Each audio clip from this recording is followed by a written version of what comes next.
Bueno, vamos a explicar la corrección del examen. Eh, Voy a poner láser para ir explicando. Tenemos el primer problema que es un circuito RLC, donde tenemos resistencias, capacitores e inductores. Tenemos estos datos de aquí. Eh, la frecuencia es 5 por, por los senos y cosenos. Se puede observar que su frecuencia en el tiempo es 5. Bueno, su frecuencia es 5. Eh, Aquí damos una breve explicación de que observamos más elementos en serie, entonces conviene usar la, la impedancia. La impedancia nos permite tener elementos en serie. Pasamos al dominio de la frecuencia. Este sería el circuito equivalente en el dominio de la frecuencia. Aquí hacemos los respectivos cálculos para obtener cada dato en el dominio de la frecuencia. El voltaje es 3 y la corriente es menos 2J. Por las propiedades de el Euler y la fórmula ya dada de los fasores que nos hace obtener el fasor de una manera más simple, ¿no? Obtenemos cada impedancia, aquí se calcula. La impedancia se calcula con la fórmula de la impedancia, valga la redundancia. Se encuentra, bueno, aquí está precisamente. Hacemos los cálculos de cada una, haciendo la impedancia de cada uno de estos elementos se suman, digamos, con esa fórmula y se hacen en serie. Eh, obtenemos, obtenemos las mallas. Esto porque cuando cambiamos el dominio de la frecuencia con impedancias, conviene hacer mallas. Obtenemos la matriz de mallas. Con el método ya visto en clase, vemos que la diagonal principal tiene el elemento para J1 tiene Z1, que es el único elemento que existe. Para J2 tiene Z2 más Z3 y para J3 tiene Z4 más Z3. Y lo demás sale con las relaciones de mallas. Me salió todo positivo de este lado porque las propuse para que me saliera positivo. Digamos, de este lado salieron unos signos negativos precisamente por cómo propuse las mallas, pero eso a fin de cuentas no afecta ya que hay una proporción. Aquí hacemos hincapié hacemos las sumas respectivas para que quede la matriz con coeficientes ya dados por los valores numéricos. Obtenemos J1, J2 y J3. Bueno, tenemos 4 incógnitas y 3 ecuaciones, es lo que aquí decimos.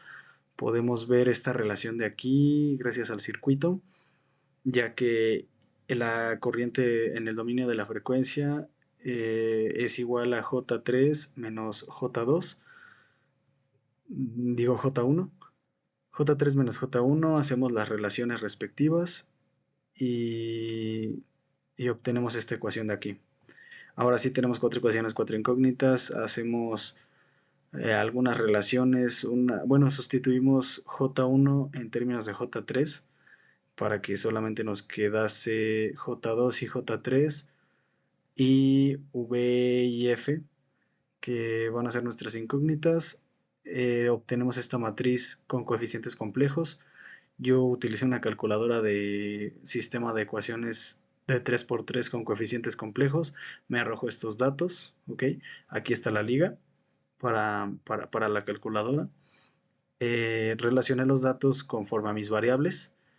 Tengo que J1 es esto, es un complejo, y podemos hacer una relación con J1 y la impedancia Z1, gracias a que la forma del circuito permite hacer eso y nuestra incógnita está muy relacionada a eso, ya que nos piden el voltaje entre la terminal A y la terminal B, pero en el tiempo, ¿ok? Aquí todavía estamos en la frecuencia. Hacemos esta relación conforme a la frecuencia, esta de acá, esta. Eh, y después de hacerlo conforme a la frecuencia, lo vamos a pasar al tiempo. Este es nuestro valor resultante en la frecuencia y para pasar al tiempo yo lo que hice fue pasar a la forma polar que está de este lado y después de pasar a la forma polar hacemos el fasor con la técnica vista en clase y este es el resultado. El resultado depende del tiempo ya que tenemos un circuito que tiene capacitores, entonces depende del tiempo. Ahora el problema número 2 es similar al 1, pero en este caso vamos a utilizar en vez de impedancias admitancias. ¿Por qué? Porque podemos ver que hay más elementos en paralelo que en serie. Aquí se ve notablemente. La incógnita que nos piden es hallar la corriente C, que es la corriente que pasa por los tres elementos en paralelo. Tenemos estos datos, hacemos los fasores, lo mismo de hace rato, pero ahora en vez de usar la fórmula de la impedancia usamos la de la admitancia. La admitancia cumple esta relación, entonces nos va a servir para más adelante. Con los datos proporcionados pasamos a la frecuencia es de 1/3 y tenemos este circuito. Aquí lo que yo hice por mi inexperiencia en esto, Y2 y Y3 no las junté de primera mano, sino que ya las sumé de este lado. De este lado estas dos admitancias. Se puede hacer eso ya que están en paralelo. Se nota por los nodos. Y vamos a definir una corriente de la fuente de tensión IVF. Y proponemos hacer el, el método de nodos para encontrar la variable que necesitamos. Aquí nos encontramos en la frecuencia todavía, proponemos nodo 1, nodo 2, nodo 3, hacemos la matriz de nodos. Recordar que en este método todo lo que no esté en la matriz principal, que es la suma de los elementos que se encuentran en cada nodo de la matriz de la diagonal principal, todo lo que no esté en la diagonal principal, creo que dije matriz al principio, se pone como negativo. Así lo proponemos, conocemos IF, que es menos 2J, que es el fasor que ya habíamos calculado, eh, y podemos observar esta relación. Podemos ver que U1 menos U3 cumple que es igual a VF, y VF es igual a 5. ¿Por qué podemos ver eso? Bueno, aquí tenemos la fuente de tensión, y entre esa fuente de tensión existen dos nodos. Esos dos nodos los vamos a restar y vamos a obtener la fuente de tensión. Es por método. Y bueno, tenemos esa relación, escribimos a U1 en términos de U3, sustituimos en la matriz, vemos que aquí para U1 es 0, entonces ahí nos sustituimos, tomamos la primera ecuación y la segunda ecuación para hacer la sustitución, hacemos álgebra y ponemos nuevos términos gracias a la sustitución de este lado. Hacemos más álgebra, simplificamos la matriz, aquí se ve la simplificación. Y bueno, en este término me equivoqué, en este de acá, pero acá ya lo corregí porque pasaba como más 70, no más 20. Aquí lo corrijo. Y bueno, teniendo tres ecuaciones y tres incógnitas, donde IVF es una de las incógnitas, resolvemos el sistema 3×3 con coeficientes complejos. Con la misma calculadora, aquí pongo otra vez el link, y obtenemos estos resultados, los relacionamos respecto a nuestras incógnitas, porque nos la dan con términos de X. Entonces la relacionamos y por la naturaleza del circuito podemos decir lo siguiente, que el voltaje del nodo 1 multiplicado por la admitancia 4 nos da la corriente C en el dominio de la frecuencia. Eso se puede ver por el circuito. Es por lo siguiente, ya que U1 y la admitancia Y4 están relacionadas ampliamente porque literalmente están en el mismo nodo. Bueno, el nodo está digamos, el elemento está en el nodo 1 y la corriente pasa por ese elemento, entonces podemos hacer esta relación. Así que lo hacemos un poco de álgebra, obtenemos IC como un número complejo, lo pasamos a su forma polar, que es esta, y hacemos el fasor, y también depende del tiempo, ya que hay capacitores en él. Sí, eso sería todo para el 2. Y seguimos con el problema número 3.